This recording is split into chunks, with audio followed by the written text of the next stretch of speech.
ẹ káàbọ̀ sórí ìkànnì ẹ̀yin olólùfẹ́ wa. Ṣé dáadáa la bá yín? Ọ̀rọ̀ kan rèé tí Auto Bola tó fi léta. Auto Bola tú pẹ̀rẹ́pẹ̀rẹ̀ ọ̀rọ̀. Ẹ bè lọ́wọ́ mi pé ta ló ń bá wí. Auto Bola ń bá Esabod wí ni. Ó sọ pé kí Esabod kó fi ọkọ̀ òun Dangote ńlẹ̀.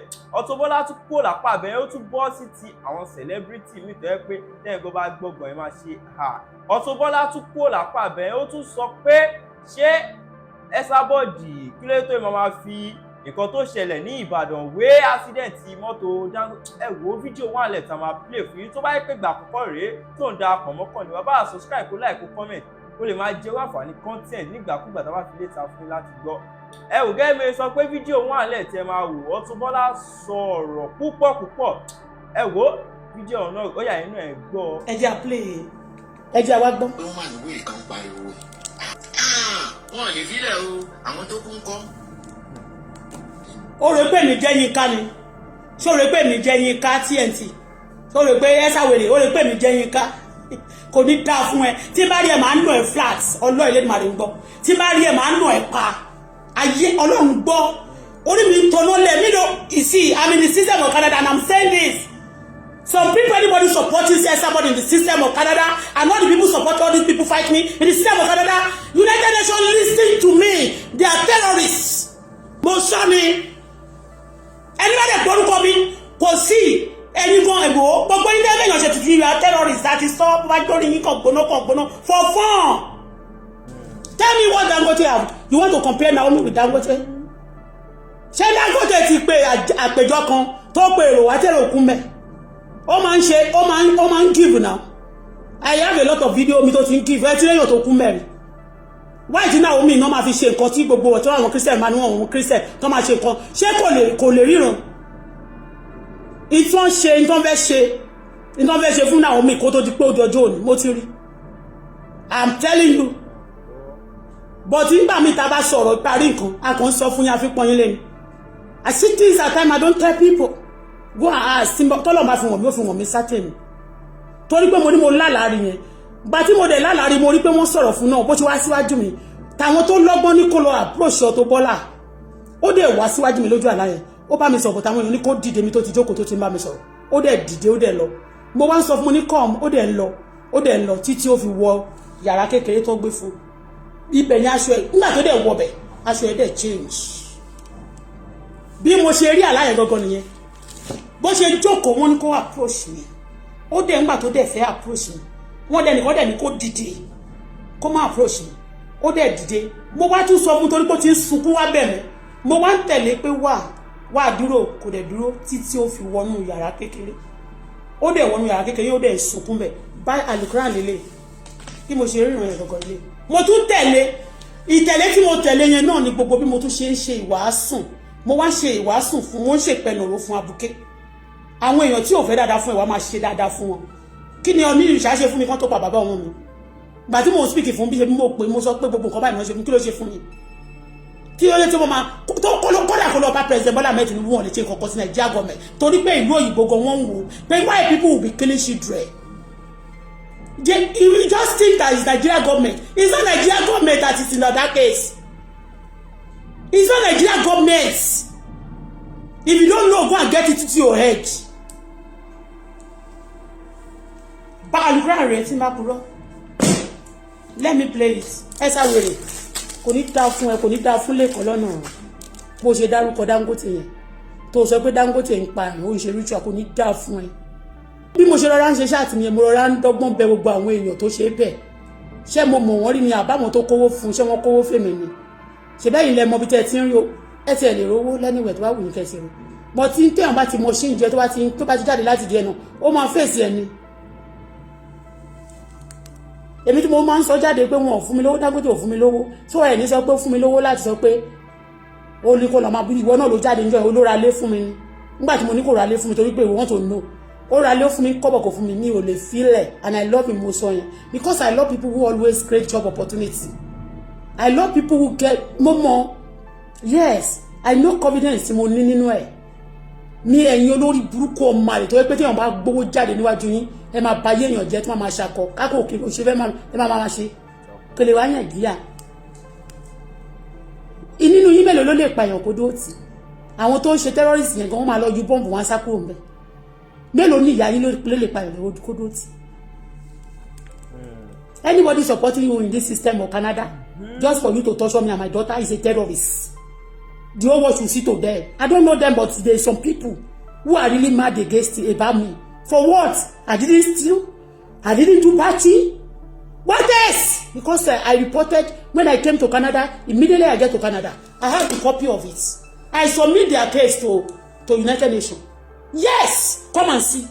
Orúkọ àwọn tó wà ńbẹ̀, Wasiu wà ńbẹ̀, MC wà ńbẹ̀, kì í ṣe rọ o, Efele wà ńbẹ̀, Koko Zaria wà ńbẹ̀, Malaika wà ńbẹ̀, and I have copy. Only Naomi is coming out. If you come out, àti sọ pé kó fún bail. Tí kéèsì ẹ̀gàn mọ́dúrà kéèsì, ṣé wọ́n fún Adédoyin kéèsì nígbà tó ní tiẹ̀, kọ́ máa fáwọn náà kéèsì.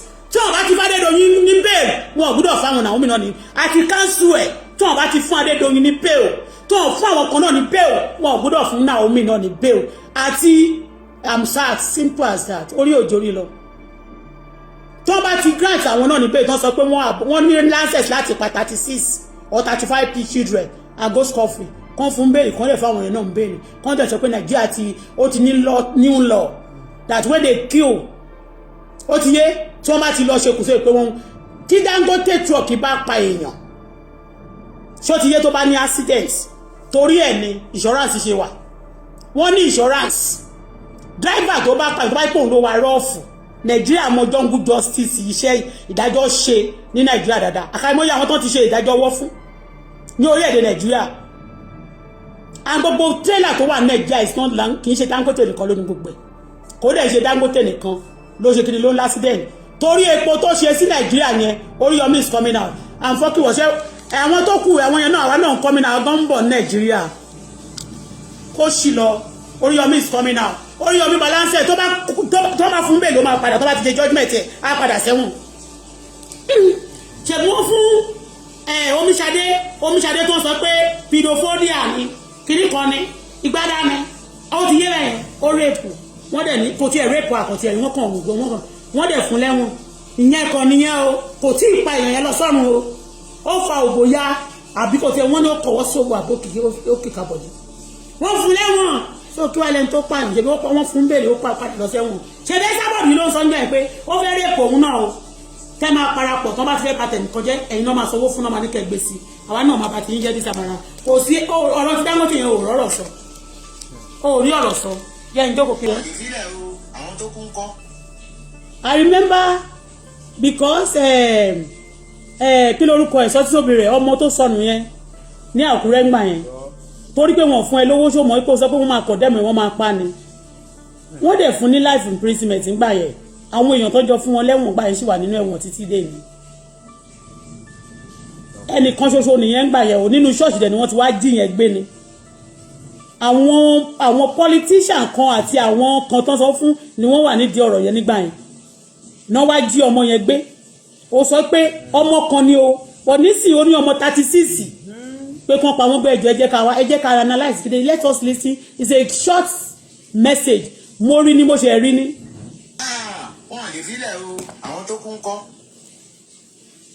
bọ́ọ̀sì àìmọye àwọn èèyàn tí tírélà Dangote ti pa ní Nàìjíríà.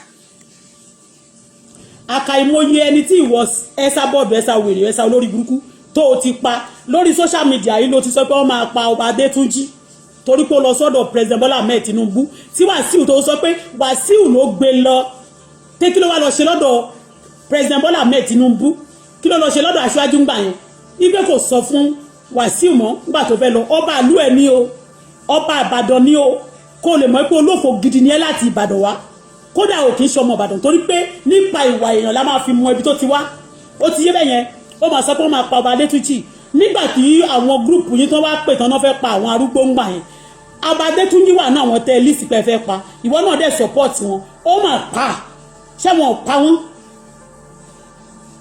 pa wọn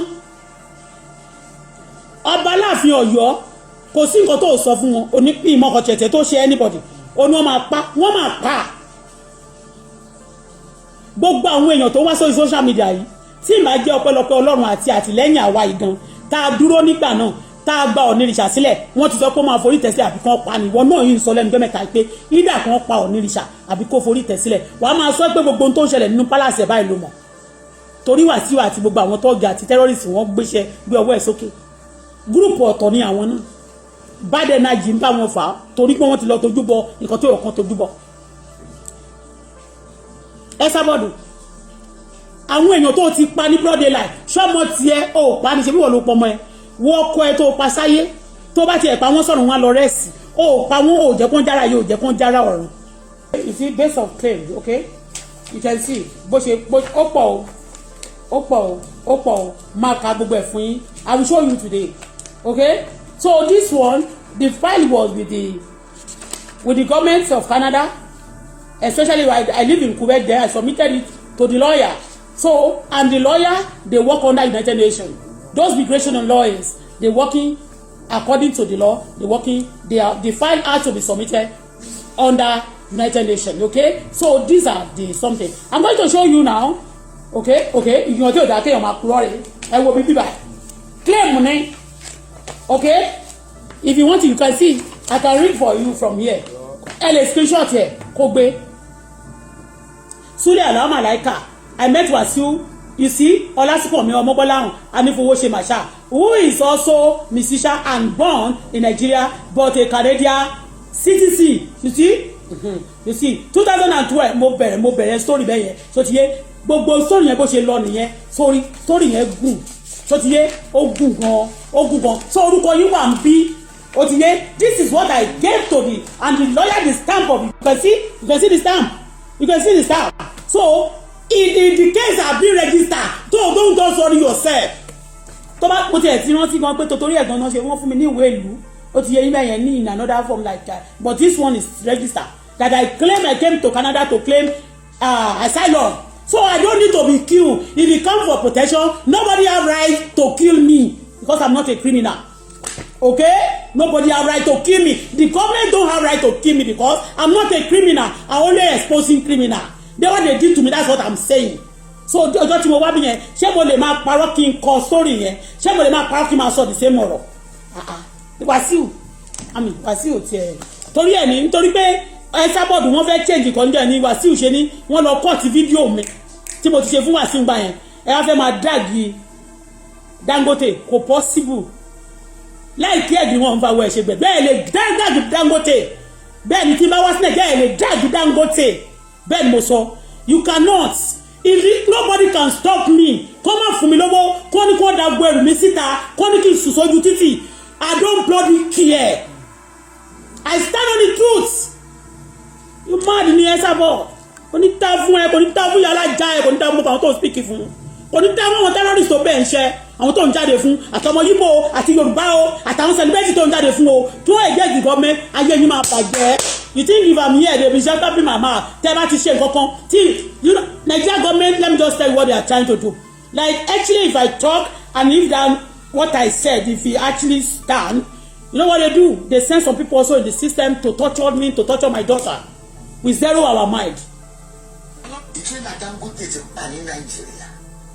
So, if the trailer Dangote has accident, Dangote trailer, look at you now. You say Dangote trailer. One of our drivers, maybe the driver have accident. One of the trailer have accident. So, is it Dangote that send them to go and have accidents? Accidents do happen. So, a lot of cars that have accidents on the road of everywhere. They have accident this morning. Everywhere in the whole world there's accident so they should be holding the company maybe if a Mercedes have an accident now they should hold the owner of the company the Mercedes or the owner they should hold the person responsible or if the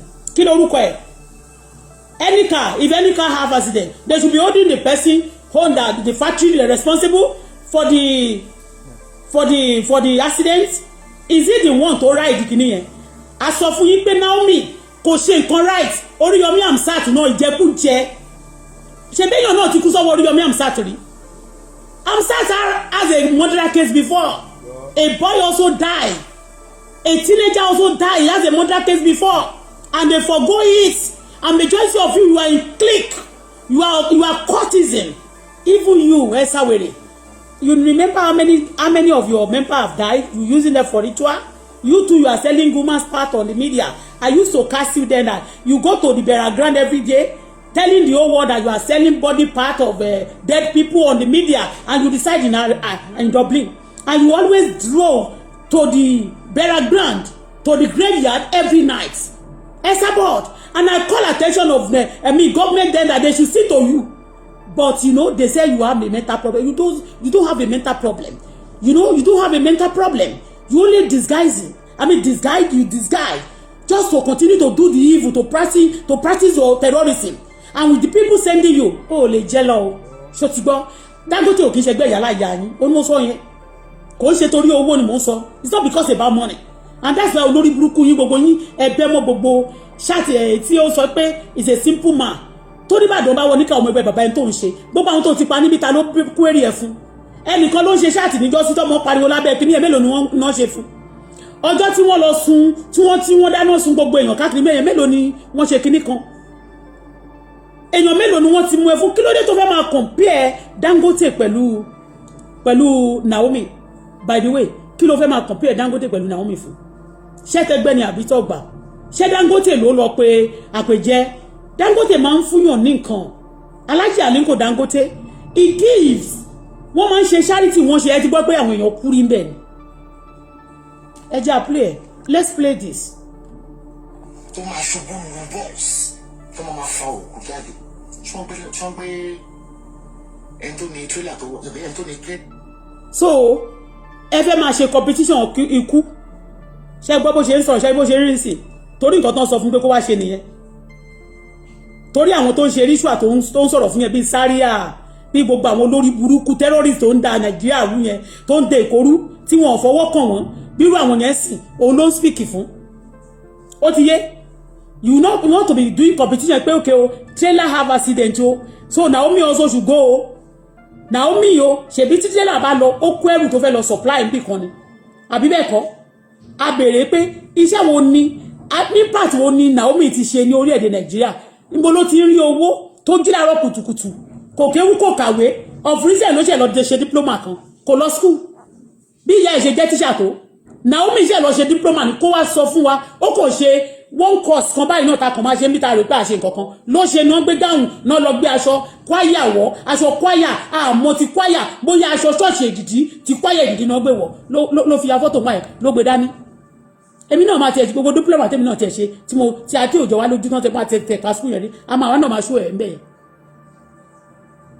So tell me, so èèyàn 36 nìbàdàn ó máa kú ọmọ ìwọ́dẹ̀ máa jókòó sórí social media olórí burúkú tó bá pọ̀ ọmọ ẹ kò jọ ẹ lójú torí bó ṣe wà yẹn o ti gbogbo kádàrá ọmọ ẹ ló ti pa sáyé o ti sọ́rí ó wà nínú fídíò káàkiri pé o ti pa ọmọ ẹ sáyé o gbogbo bàbá ọmọ ẹ o ọmọ pátá ló pa kò sẹ́ni tó lọ sọ́ndà ẹ táyé ò ní bàjẹ́ ó fẹ́ fi system wọ́ ẹ wá sí ọ̀ndà wọ́n fẹ́ fún Dangote wá sọ́ndà ẹ kò lè gbà anointing yẹn kò kúrò lórí platform mi anointing yẹn wà lórí ẹ kò lè ṣubú anointing yẹn Alhaji Aliko Dangote kò dẹ̀ ní kú báyìí iléeṣẹ́ náà ò dẹ̀ ní bàjẹ́ so tó bá ti ba yí ẹ̀yìn kan jẹ́ pé ó ti tú àtòrí Dangote tú àṣírí àwọn èèyàn ìka gan o kì í tẹ́ ń ṣe gbogbo yóò sọ̀rọ̀ nìkan but ipe ó ti ẹ̀ ṣe ilé epo refinery Nàìjíríà is edic ó jẹ́ edic ẹgbẹ́ gbogbo wàhálà tí àwọn NNPC kọ́kọ́ ṣe gan kó tó di àwọn NNPC yẹn náà kọ́ ló kọ́kọ́ ṣe wàhálà yẹn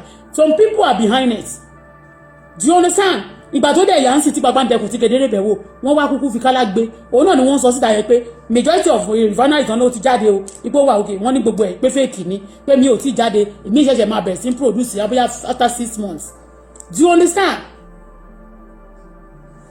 so Esabod kí ló ṣe máa compare Naomi pé ṣe Dangote kìnnìkan orí ẹ̀ ti burú orí ẹ̀ ó burú tí mọ́tò Dangote bá dẹ̀ pa èèyàn tí ò bá ní insurance ẹni tó bá ti jẹ́ driver yẹn náà máa mú fún the driver should go for it I said it the other day nígbà tí Ṣeun Kútì tí Ṣeun sọ mo sọ fún mo ní stop it and I said it with my mouth stop it so if Dangote trailer have an accident and the driver miscalculate or anything happen to the driver or also law it should be paid the driver should be paid for it should pay kò lè create job opportunity kó tó wá sọ pé ayé ẹ̀ náà fẹ́ fi di. It cannot, it's not possible, it's not the one. Dangote is not the one. Kò ṣe ritual. Because you ritualists, when people you believe that, you just believe that maybe you can believe pé oh bọ́mọ iṣẹ́ ìdúró tó yìn strong yẹn òun kọ́ bóyá Dangote ni. I'm telling you, Bible lele, Al-Quran lele. Dangote ò fún mi ní ṣìngbá, and I'm not expecting anything go. But I'm standing on the truth. Because ìyá alájà yín ìgbà tí Wàsíù tó ṣorí burúkú máa kan fẹ́ pa èmi mo tó padà wá bí ìgbà tí mo gbálẹ̀. Many people ní orílẹ̀-èdè Nàìjíríà ìgbà tí gbogbo wọn dàbò sanwó tó ń pè ní sanwó okú lẹ́kọ̀ọ́ tó ń pè ní sanwó okú pòun ló organize orúkọ sí wọn tó ń pè èmi Bọ́lá Fọláṣadé mi bá wọn pè bẹ́ẹ̀. Because tí ò bá yé mi ò kàn dá sí because people talk and just start talking. No, I don't do that. At this time Dangote ló kàn tá dem speak fún because wọ́n break record. Wọ́n break record nǹkan tán ní kò ní ṣe wọ́n ṣe. Orí yìí bá gbóná ẹni tó bá dẹ̀ tún fún mi lórí kó wá sọ kò sí ẹni tó fún mi náà. Àwọn tó torí nígbà tí mo gbé Dangote sókè yẹn wọ́n gba ID mi ní America wọ́n dẹ̀ wò dẹ̀ Facebook ni mo sọ ó gba gbogbo ID mi tó ń gbà tó gbàgbẹ̀ tán ó stop ẹ̀ kò dẹ̀ fún mi lówó mi ìdẹ̀ bínú. Mo dey should celebrate ó dẹ̀ follow me bọ́n bá tó bọ́ba mo mọ̀ pé some people mi ò mọ nǹkan tó lè máa jẹ́ kó máa crazy about me, and you cannot control me what to do, you cannot tell me what to do. If I'm your wife or I'm anything to you, you are feeding me or you are doing anything to me especially, you can tell me what to do. But I've searched so well both left, right, front and back, up and down. Nobody I'll show that love. So why do you want to control me? So and I have my mouth to speak for whoever. Àwọn tó ń sọ̀rọ̀ Dangote yẹn ẹ̀yin tó yẹ kó ti lọ padà nù. Mi ò rí ni they fence me out and I'm going to delete some idiots from my platform. Anybody yàtọ̀ sí President Bola Ahmed Tinubu àti ìyàwó wọn. Ọjọ́ tí mo gbé ìyàwó wọn náà sókè ìjọ yẹn tí mo gbé ìyàwó President Bola Ahmed Tinubu sókè Esabod bó ṣe fẹ́ wá fún nìyẹn. Tí bá ti gbé anybody sókè báyìí ó máa wá fún wọn ni. Tí bá gbé President Bola Ahmed Tinubu sókè wọn ò ní fi love kankan sí. Ìgbà tí mo kọ́kọ́ ń gbé Alhaji Aliko Dangote yẹn sókè gbogbo wọn dàbò mí because wọ́n believe pé wọ́n máa ti fún mi lówó kán fẹ́ share nínú owó yẹn. That is their mission. Ìgbà tí wọ́n á sọ pé wọn ò fún mi lówó ẹ má wulẹ̀ máa béèrè owó lọ́wọ́ mi o wọn ò fún mi lówó wọ́n bẹ̀rẹ̀ sí wọ́n á rèdí kán bá rí platform tí bá share wọn tipátipá ni máa fi rí èèyàn tó máa comment sábẹ́ bí wọ́n máa ní ó ní stingy o ó lè níyín ẹ bá máa tọrọ báràkì ẹ máa rò pé ṣẹlẹ̀ ń tọrọ owó lè níyín tẹ̀ máa ti tọrọ báràkì gan ó lè ní. Ẹ sáwèrè ìwọ tó yẹ pé oníbàárà ni ẹ olórí burúkú ìwọ tó yẹ pé wèrè ni ẹ nà wèrè ni ẹ wèrè ló fi kà Paul nílùú òyìnbó mi tó wà yẹn ó wà níbẹ̀ yẹn wèrè ló fi gbàwé nà ẹ̀mí ò gbọ́rọ̀ terrorist ni ẹ nà ó. Mo sọ fún ẹ wò ó jẹ́ kí n sọ fún ẹ tí n bá jẹ ìyà lórí pé mo káàsì yín mo fara mọ́ ìdẹ̀ ní kú mo kàn sọ fún yín pé èyí ikú kan ò ní mi pa àrùn kan ò ní mi ṣe. Sórí Dangote yẹn each time tó bá wá fún wọn tó bá wá fún wọn wọ́n lè má rí ẹ bọ̀ máa sọ débi pé àwọn èèyàn máa mọ̀ ẹ́ wọ́n á rí ẹ torí bí mo ṣe ń sọ̀rọ̀ ń sin àwọn èèyàn máa mọ̀ ohun tó ṣe. You are supporting killing. When I was telling the whole world that you are a terrorist, people believe that maybe they want to ruin you. You support killing. They killing people wàá máa sọ pé ẹ̀ǹgbà yẹn ń kọ́ ẹ̀ǹgbà tán pa ń kọ́ tó bá ti jẹ́ ìwọ tiẹ̀ wọ́n bí pé ta ló wá sọ́dọ̀ èrí tó win case. You want o fẹ́ kí ayé Dangote dàbí ayé àwọn tó ń tẹ́rí sábẹ́ ẹ̀ gbogbo wọn sì tí Wàsíù bá tẹ́rí sábẹ́ ẹ̀ jìnnà terrorist wọn máa pa ni àwọn ìjọba àgbáyé máa pa Wàsíù last gbogbo wọn tó ń tẹ́rí sábẹ́ yẹn gbogbo wọn ti wà nínú list wọn monitor yín ó lè pé 10 years America àti àwọn terrorists anti-terrorists they don't joke they monitor people wọ́n lè fi ọdún mo yẹ tán ọ̀gá àwọn tó pààyàn níjọ́ yẹn tó attack America mo yẹ ọdún tó fi ṣe tó fi monitor wọn they kill them. You are all in the list. You are going to wọ́n máa gé orí yín sọnù ayé yín ò ní dáa ayé yín kò ní dáa Esabod kò ní dáa fún ẹ tó bá pọ̀ mọ́ ẹ kò lè ṣe kankan fún ẹ because kò kàn jẹun ni kò dẹ̀ máa gbé nínú ilé ìdùn kí ìwà àtàwọn zoo ìwà àtàwọn animals àwọn cockroach kẹ́ máa jọ gbé nínú ilé aláyé bàjẹ́ olófò wọ́n bá ti sọ pé wọ́n ṣe kan bí you are going to gbógun tì mí agbógun tì yes bẹ́ẹ̀ ni mo sọ anybody that support all these people the anti-terrorists The whole world should see to them. They are in particular of the terrorists. I said, push it down, Sigbo. You want to ruin me, you want me to shut up. You want to ruin anybody I lift, you want to be coming for them. I come for you. And when I'm against you, God will against you. Oh, look at my belly. Torí ẹni Wasiu ṣe lọ gé. I hate Wasiu. I'm not Wasiu's wife. I hate it. Kò dẹ̀ lè ṣe nǹkan fún mi. I said it with my mouth. Kò lè ṣe anything. Intelligence náà ni pé kẹ́ máa ṣe pé gbogbo nǹkan grand tó bá yẹ kọ́mọ mi gbà tí bá yẹ kí n gbà kẹ́ máa fún mi kẹ́ni kọ́ máa fún mi iṣẹ́ kẹ́ni kọ́ máa fojú mi gbolẹ̀. I'm fucking war. Wọ́n fojú Mandela gbolẹ̀ náà. At the end kò kọ́ńkà ni. Dangote àfi bí ìrúbọ every 6 months ọkọ̀ Dangote máa pa ìlẹ̀ kọ́. Kò tiẹ̀ ń ṣojoojúmọ́. Kò ṣojoojúmọ́ look at it. Tẹ́lì gan tó wà Nàìjíríà gan ó ní accident. Kí lorúkọ Odile Shiku Odile Shiku ó ní accident. Kí lorúkọ mọ́tò wọn tó ná east wọ̀nyí. Wọ́n pọ̀ lójoojúmọ́ ni wọ́n ní accident. Ojoojúmọ́ àwọn lọ serious bus yẹn. Ọdẹ. Ojoojúmọ́ ni wọ́n ní accident. Kò sí nǹkan kan tẹ́ fi ń gbógun ti Dangote ju pé success wà lórí iṣẹ́ lẹ́gbẹ̀lẹ́ Dangote. Ẹ ti ní kò ní ṣeé ṣe. Ẹ máa bàjẹ́ ó dẹ̀ ti wá ṣeé ṣe. Ẹ̀yin ó lè. Ìdí bá ti gé lónìí ẹ lọ kẹ́kọ̀ọ́ tiẹ̀. I love him because he create job opportunity for people, for the Nigeria. I love him. Oh yeah, pray. Ǹjẹ́ o lọ mú Dangote? Títí táǹkà àpò lídà àwọn tó wà nínú bọ́ọ̀sì. Ọjọ́ òní wọ́n mú Dangote, ó dà pé orí ẹ̀ ti dàrú. Orí ẹ̀ ó ti dàrú. Ọjọ́ òní wọ́n mú Koko Zaria tó pa èèyàn tó fọ́ ìgò mọ́yàn lórí báyìí face to face. Ọjọ́ òní wọ́n mú tó pa èèyàn. Tá a sọ báyìí pé a rí òun fúnra rẹ̀ ló pa èèyàn. Ó pa èèyàn. Ọjọ́ òní tó máa ń speak fún. Ọjọ́ òní wọ́n mú. Ọjọ́ òní wọ́n mú Koko Zaria. Ṣé kò yẹ kó ti pa Koko Zaria? Ṣé kò yẹ kó ti pa gbogbo àwọn tó ń speak fún? Àti gbogbo àwọn tó wá polówó ilé lọ́wọ́ rẹ̀ àti ọ̀dọ̀ àti mọ́tò tó ń polówó gbogbo àwọn drug pusher tó ń polówó lọ́dọ̀ ẹ̀ ọjọ́ òní náà ti mú wọn. Ṣé kò yẹ kó ti pa gbogbo wọn dànù? Bírú PS home and property yẹ kó ti pa dànù tó ń kó ilẹ̀ Ìbàdàn ta tó ń kó ilẹ̀ Èkó ta kó ti pa Ọlábánjí farm kó ti pa dànù. Ṣé kò yẹ kó ti pa gbogbo irú àwọn Farida tó lọ jí ọmọ odidi ọmọ Haúsá méjì ló jí gbé àbí mo purọ́ mọ́ ọmọ Haúsá méjì ọ̀rẹ́ ẹ̀ ló sọ 2 baby Haúsá baby ló lọ gbé nílẹ̀ nọ́ọ̀sì ló gbé wá ọ̀rẹ́ ẹ̀ ló sọ ìyí tí girlfriend èyí tí pàṣọ ti fẹ́ rí yẹn òun ló sọ ní ọjọ́ yẹn pé Farida stole a baby 2 baby from north wọn mà tí mú Farida apariwo ń bí no police do anything to it because they live in Lagos òun mo ṣe máa ń sẹ pé governor Lagos ṣe sà ó gbé kó gbólé ó gbọ̀lẹ̀ ọlọ́run ilé ìmàlẹ́ gbọ́ wọ́n ti máa ń pọ̀ sọ ọ̀rọ̀ yẹn ti pẹ́ mo rò pé rọ́ ni wọ́n ní Èkó ṣé Èkó ló ń lọ Èkó gbólé ó gbọ̀lẹ̀ ó dẹ̀ gba apàyàn oríṣiríṣi nǹkan ló gbà wọ́n máa ń sọ bẹ́ẹ̀ mo rò pé rọ́ ni gbogbo àwọn tó ń ṣe nǹkan burúkú wọ́n ní Farida jí ọmọ gbé ṣé tó bá jẹ́ ìlú Canada àbí ìlú America wọn ò ti ní lọ investigate ẹ̀ ó dẹ̀ ń polówó lọ́dọ̀ Esabod wọ́n ló jí ọmọkùnrin kan àtobìnrin kan gbé láti ilẹ̀ nọ́ọ̀tì ṣé rọ́ ni mo pa wọn ò lọ investigate ẹ̀ all the criminal living in Lagos and even living in Nigeria both Igbo and Yorubas they come under you you are their godmother to support them terrorists Esawere ó yá jẹ́ àgbọ̀tán mo fẹ́ ká àgbọ̀tán. Ṣé ká sọ pé Dangote ń ṣe ritual?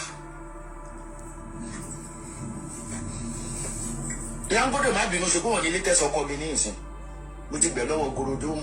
Kò ní dáa fún ẹ bó ṣe pè mí gorodomu yẹn kò ní dáa fún ẹ ọba Ìbàdàn mo máa gbé gbogbo picture ẹ you want to compare yourself with me kò ní dáa fún ẹ bó ṣe pè mí gorodomu yẹn gbọ́ngbọ́n ní gorodomu ìwọ láláyé pàjẹ́ tó ń ṣiṣẹ́ fáwọn terrorists ìwọ ló ò sí kankan nínú ẹ ìwọ ló ò lómi nínú tó ń dà ẹ sígbà ta ìsàwò wọn ìwọ ní wọn lè rẹ́ mi dà èmi Bọ́lá wọn lè rẹ́ mi dà bí dà ní dàkúdà bí tiẹ̀ but he said they have right olórí burúkú was all this Esabod said they are right to kill àtàrúgbó àtọmọdé nígbà yẹn arúgbó ló sọ pé wọ́n máa pa wọ́n dẹ̀ pa wọ́n gbogbo arúgbó yẹn náà list wọ́n pè mí wọ́n ní pé kí n support Esabod o kí n má ìgbésí ẹ o torí èmi nìkan ni wọ́n ń bẹ̀rù lórí bí gbogbo wọn tó bá ti fẹ́ ṣe nǹkan burúkú wọ́n lè mi ní kí n ṣàdákẹ́ tó bá ti báyìí tó bá ti fẹ́ báyé èèyàn jẹ́ báwo ni ṣe máa dákẹ́ mi ti like Dangote I cannot release Dangote for you mo sọ fún ìyálà ìjà gbogbo yín kò sí ní tẹ̀lé ṣe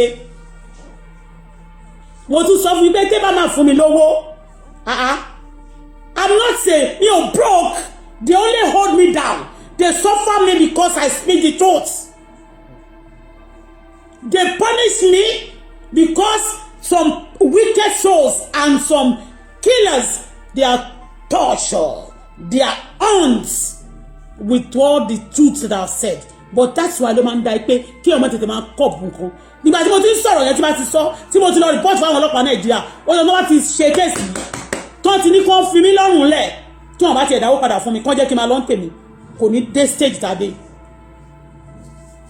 kò ní dé stage yìí. Esabod orí ẹ ti burú. I said the other day that gbogbo wọn they are planning to attack Lagos. They be attacking and when they are attacking a lot of innocent souls will be wasted. Systematically also they are doing ritual. Wọ́n máa sọ afẹ́ lọ rally wọ́n fẹ́ mẹ́jẹ̀ nìyẹn wọ́n fẹ́ mẹ́jẹ̀ àwọn suckers of blood. mo fẹ́ kó o tọ́ òbó tí wàá wò jẹ́wọ́ báyìí. kó sí lọ anything tí Bọ́lá bá ṣe wàá fẹ́ ṣe ó rí pé mi àti ẹjọ́ wà ní kàtígórì ní orí pé àjọ wà ní ẹgbẹ́ ni kò ní ta fún ìjà ẹ̀ mo sọ bẹ́ẹ̀ fún kò ní ta fún ìjà ẹ̀ lọ́nà kò ní ta fún ẹ rí pé mi àti ẹjọ́ wà ní level ni sí nínú ẹgbẹ́ kì í ṣe owó ni mo sọ fún ẹ ní dignity and decency lọ́wọ́ gan mo nà yá ẹ̀ pa wọ́n gbowó lọ́wọ́ mi nínú àmì ìgbowó lọ́wọ́ èèyàn náà wọ́n jà mí lólè náà ìwọ́n jà àwọn èèyàn lólè ní náà ó wá ní mo jẹ gbèsè tó bá fún mi lọ́wọ́ tó pọ̀ kí n máa fi ṣòwò owó is a good one dáa owó kan fún mi lọ́wọ́ kí n máa fi ṣe kíní ó rẹ̀ pé máa tẹ̀mí mọ́ bí torí pé ó gbé àwọn ọmọ Nàìjíríà ó gbé àwọn ọmọ Yíbò kan sínú ilé mi àwọn celebrate olórúkú tán bá rẹ̀ǹtì lé wọn láwọn ra lé mi ẹ kókó lé mi o orí fóònù mo ti máa pè yá ẹ kókó lé mi bó jẹ́ kí n lọ wò ó ẹ kókó lé mi gbogbo nǹkan lọ bò níbi torúkọ ẹ kókó sí lọ máa rẹ̀ pé ọmọ tẹ̀mẹ́tì mi bíbà máa lè jókòó tí wọ́n lè pa mi ò lè kú sí bí mi ò dẹ̀ ní mo fẹ́ kó nílùú gan I will be going and coming I have a confidence because olódodo amalaya bí kìnìún the righteous will bow like the righteous will be bold like a lion. ọ̀rọ̀ yẹn gẹ́gẹ́ bá kí n gbé wọ́n lọ́dọ̀ gòròdó mu aláyé bàjẹ́ ní onígbèsè. ṣùgbọ́n onígbèsè mọ́tò tó gbé lákọ̀ọ́kọ́ ìyálà ìyá ẹ̀ mo ti ń fi nǹkan tọrẹ mi ò pàtó òṣì nínú ọlá Canada mo sì wà níbi ìbàwọ̀ olójú mi olóṣì máa ń gbóni ó máa dẹ̀ tí gbogbo ara look at me ògùn Ọlọ́run wà láyé mi wọ́n bá fi àjẹmí jù bẹ́ẹ̀ lọ èmi á máa dán láwọ̀ Ọlọ́run dẹ̀ máa ṣàánú fún mi ó ti gbọ́ mi ò lówó lọ́wọ́ bí n ṣe wà yìí kírẹ́dìtì la fi ń ra nǹkan jẹ wà láìtàláì kírẹ́dìtì ni mo fi ń ra oúnjẹ tá a bá fẹ́ jẹ oúnjẹ díẹ̀díẹ̀ and I'm boast of it and I'm still proud of it and I'm happy because wọn sọ fún mi pé Auto Bola wọn lè mú èmi pé tó bá jẹ́ mi ló lè tí ìwọ ń jà yẹn tó bá jẹ́ mi gbogbo òṣì tó ń ṣe wọ́n máa ti kó ṣẹ́kẹ́ṣẹkẹ̀ sọ́wọ́ mi báyìí nítorí pé àwọn terrorists ló ń support ẹ̀ adẹ̀ tí wá rí pé àwọn terrorists lẹ́nu gan náà but bẹ́ẹ̀ ṣe wà yẹn náà either you submit all your evil or you go for it kílé ayé gan wọ́n ní wọ́n fẹ́ reduce wọ́n fẹ́ reduce ayé àwọn èrò gan nínú ayé. onígbèsè ni o.